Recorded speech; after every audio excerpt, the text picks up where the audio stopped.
amalan-amalan yang menggugurkan dosa.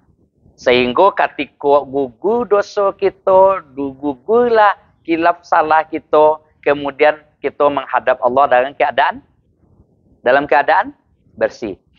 Amalan yang menggugurkan dosa itu, Ibu, satu, amalan yang menggugurkan dosa itu adalah orang-orang yang senantiasa melaksanakan sholat berjamaah di surau, di masjid, di musola. Siapa? Orang-orang yang senantiasa malangkan kaki ke surau, ke masjid, ke musola, melakukan sholat berjamaah. Mana hadisnya, Ustaz? Colik hadis Rasulullah sallallahu alaihi wasallam. Apa kata Rasulullah sallallahu alaihi wasallam? Ala adulukum ma yamhullahu toya wa tarfa'u bihi darajah. Mau ndak kamu aku ajarkan satu amalan pekerjaan, apabila engkau lakukan pekerjaan itu, maka akan berguguranlah dosa-dosa masa lampau. Leitaraga ibu bagugu masuk dosa-dosa kita masa lalu.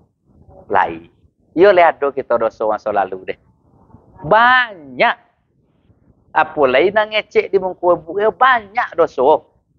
Dosa masa lampau, dosa yang lalu. Lalu apa amalannya? Wa kasratul khutha ilal masjid. Banyak-banyak malangkan kaki ke masjid. Ustaz, dalam hadisnya kan masjid je. Masjid dia terbagi dua. Masjid jami', masjid biasa. Masjid jami' dia tu masjid raya kita. Ada solat Jumat di situ. Masjid biasa dia musola. Jadi ibu, mumpung lay sehat awak, bau lah badan dia tahu. Walaupun hujan, walaupun nonyai, potongkanlah minta kita. Yang kita minta petang, minta doa hujan, minta hujan tahu. Lebih kurang 7 bulan kita ya bu, 7 bulan kita. Inilah hujan lagi deh, hujan ke hujan lagi. Hujan ke hujan sampai turun kan dia. Jadi kalau ibu gak hujan-hujan tangguang payung lah. Kita boleh punya garin di situ. Sholat berjamaah lah kita tahu. Kenapa ibu? Itulah kan manggugun dosa kita. Satu. Yang kedua, amalan yang menggugurkan dosa kita adalah yang kedua, menyempurnakan wudhu pada saat yang tidak menyenangkan. Aja. Menyempurnakan wudhu. Maksud menyempurnakan wudhu ini? Membasuh anggota wudhu. Membasuh anggota wudhu dengan sempurna. Di saat-saat kita tidak sonang untuk ambil wudhu. Bila waktu kita tidak sonang ambil wudhu?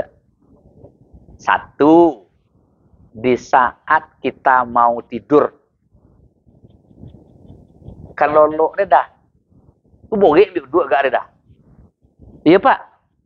Entah dia ambil dah soal. Nanti ibu mungkin ledak ada lonjau tawiannya. Awak lolok jam 10, awak lolok sangasa boleh. Awak lolok jam 11 boleh. Boleh tak ambil wudhu? Iyo. Tetapi kalau ibu-ibu ambo apa-apa ambo lonjau kodoknya bau wudhu kan lolok deh. Beko lolok deh kan dapat lolok lomak salomak-lomak. Dia dia kenikmatan tuhnya ada lolok deh konyang. Tu satu. Yang kedua yang boleh dia ambil wudhu adalah bila di saat tengah malam. Jam berapa? Jam 3 sangompek. Itu boleh wudhu. 3. Di saat subuh. Itu boleh wudhu. Ya kan? Ompek ditompek nan dingin. Ton dipatuh. Boleh. 5. Di saat wak domem. Tu boleh wudhu agak. Angin, dingin, awak menyempurnakan wudhu. Lalu kata Rasulullah SAW, kalau wak sempurnakan, wak cuci anggota wudhu wak deh, di saat itu, ibu, apa kata Rasulullah? di antara yang akan menggugurkan dosa dan akan mengangkat derajat itu apa? Isba'ul wudu' alal makarihi. Menyempurnakan wudu' pada saat tidak menyenangkan itu dengan kondisi tadi. Jadi maaf bicara ibu, walaupun ibu dalam keadaan berhalangan, dalam keadaan haid berhalangan ibu, bau dua je lah pergi ke kamar mandi. Kenapa? Satiuk kita cuci tangan, bak dosa kita berguguran. Satiuk cuci muka, berguguran. Satiuk basuh tangan sampai siku, berguguran. Satiuk mengusap kepala, berguguran. Satiuk mengusap membasuh kaki, berguguran. Maka amalan yang kedua, ibu, yang akan menggugur dosa-dosa kita itu adalah isba'ul wudu', menyempurnakan wudu'. 3. Amalan yang ketiga yang akan menggugurkan dosa-dosa kita adalah orang-orang yang mengikuti bacaan muazin. Ulang lihat. Orang yang mengikuti bacaan muazin. Di saat turi loma otah. Di saat yang azan. Ya nampak pilih otah. Aduh je lah new topik. Topik-topik baru yang baca. Baik ibu di saat ada siko. Atau awak dalam perjalanan. Atau awak ledoke umah awak di siko. Tak tolong ada awak pergi suruh. Udah muka ikutilah. Ayo ikuti. Bacaan muazin. Ketika muazin mengucapkan Allahu Akbar, Allahu Akbar. Ayo baca. Allahu Akbar. Ketika muazin mengucapkan asyhadu an la ilaha illallah. Asyhadu an la ilaha illallah. Ketika muazin mengucapkan asyhadu anna Muhammadar Rasulullah. Ketika muazin mengucapkan hayya 'alal shalah. La haula wa la quwata illa billah. Ketika muazin mengucapkan hayya 'alal falah, la haula wa la quwata. Kemudian ibu, kalau itu yang kita lakukan, apa kata Rasulullah sallallahu alaihi wasallam dalam sebuah hadis? Man qala hina yasma'u muazin. Siapa yang membaca apa yang diucapkan oleh muazin yang kita sebut tadi. Ketika muazin mengucapkan Allahu Akbar, kita balik tadi. Kemudian tuntunannya satu. Kalau ingin mendapat guguran dosa, kita mendengarkan dan mengikuti suara muazin itu. Tuntunan kalau ingin dapat guguran dosa. Satu. Dengarkan suara azan. Yang kedua. Ikuti suara azan dengan cara jawab tadi. Yang ketiga, setelah azan selesai, apa yang kita lakukan? Membaca doa setelah azan. Ba'a bunyi ibu. Lang lihat. Allahumma Rabba. Kemudian? Lanjut. Lanjut. Oke. Sudah suara azan itu sudah bu berdoa. Yang KOMPA yang bu lakukan di situ, ibu baca syahadat. Bunyinya asyhadu alla ilaha illallah wahdahu la syarikalah wa asyhadu anna Muhammadan abduhu wa rasuluh. Kemudian setelah itu bu baca bacaan raditu billahi rabbah wa bil islami dina wa bi Muhammad nabi wa rasulah. Bako kecek nabi ghufira lahu zunuba. Kalau iko yang lakukan maka akan berguguranlah dosa-dosanya. Amalannya tadi deh. Mengikuti suara muazin dengan catatan bagaimana tadi? 1. Mendengarkan. 2. Mengikuti. Kemudian 3. Mengikuti udah tadi sama dengan jawab. 3. Membaca doa setelah azan. 4.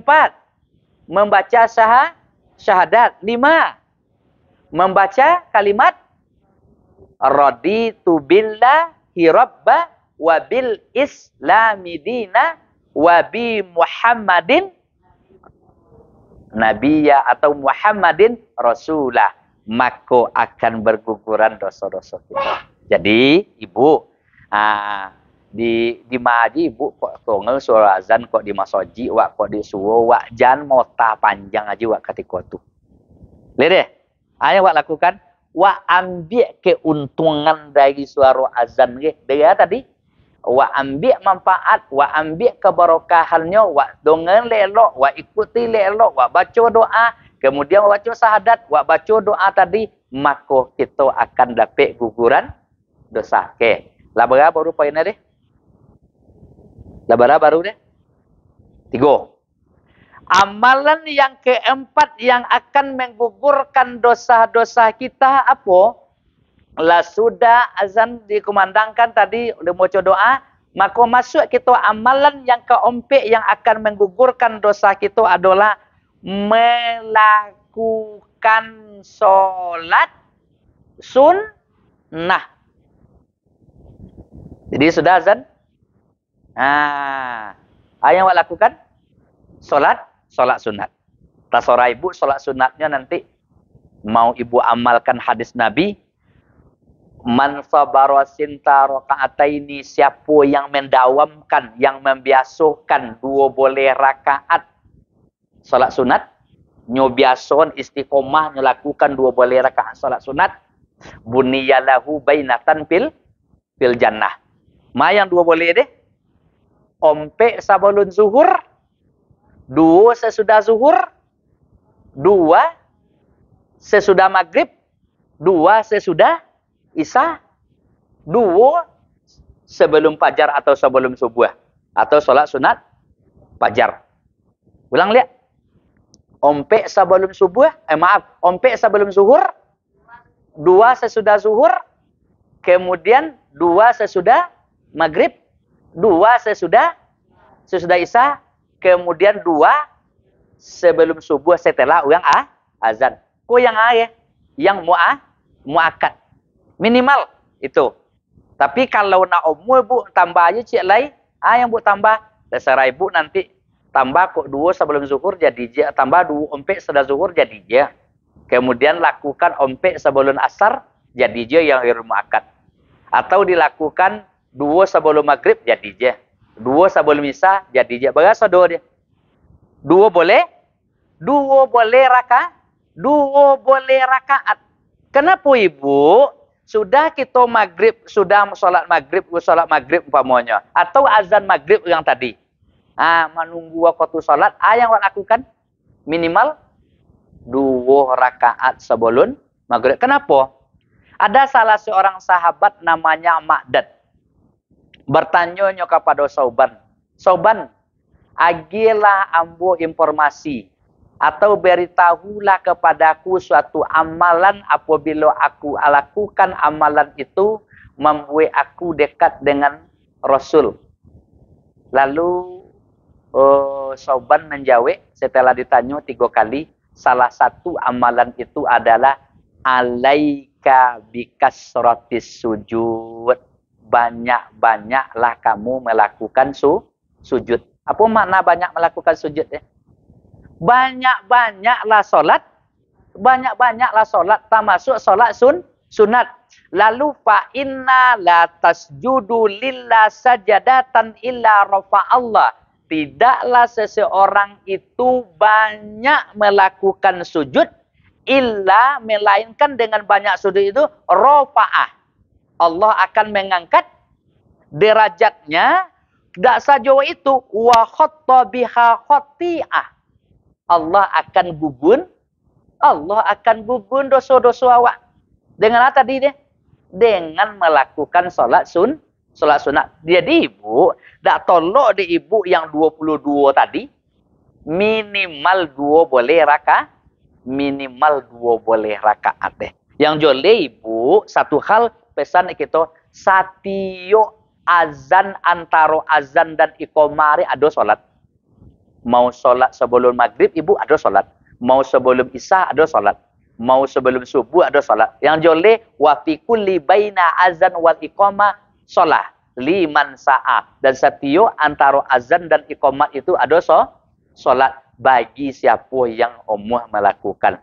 Terutama yang kodok masalah kore adalah di waktu maghrib besoknya. Azan lagi. Iqamat lagi. Siapa yang disuruh iqamat? Muazin. Datang aja setelah. Iqamat lagi. Sebenarnya yang menjadi hak untuk menyuruh orang iqamat dia imam. Tu dia pakai running tag. Kau dapat lah sado wak solat sunat wak. Jangan tibu je wak situ beko. Cepet lah. Jadi wak tunggu dulu. Iko amalan kabar tadi ya. Yang amalan yang keempat amalan yang keempat tadi lakukanlah solat sunat. Kemudian masih ada je waktu amalan yang kelima yang akan menggugurkan dosa-dosa kita. Dah sudah wak solat. Amalan yang kelima yang menggugurkan dosa kita, awak basalaman tadi jo kawan sabolah. Sudah wak solat sunat, awak lakukan salaman. Atau wak sobok wak di gerbang ne, atau dalam ko akan solat, basalaman jonyo. Baik di rumah. Terutama awak siko lah sudah wak solat sunat atau lah sudah wak solat umpamanya atau ibu umpamanya di luar wak. Yang wak lakukan bersafaha. Tahu bu jorong safaha? Safaha. Basafahan wak je. Safaha ada bu. Basalaman. Orang kini tak tentu safaha ada bu. Safaha. Ya, basafaha itu kan hadis Nabi deh. Kata Rasul, ma min muslimaini yaltaqiyani, tidaklah seorang itu, orang Islam itu bertemu. Orang Islam bertemu. Lalu fayatasafaha. Basafaha. Basalam. Tapi dengan catatan salam hari, nyado nang galdu ge. Dah.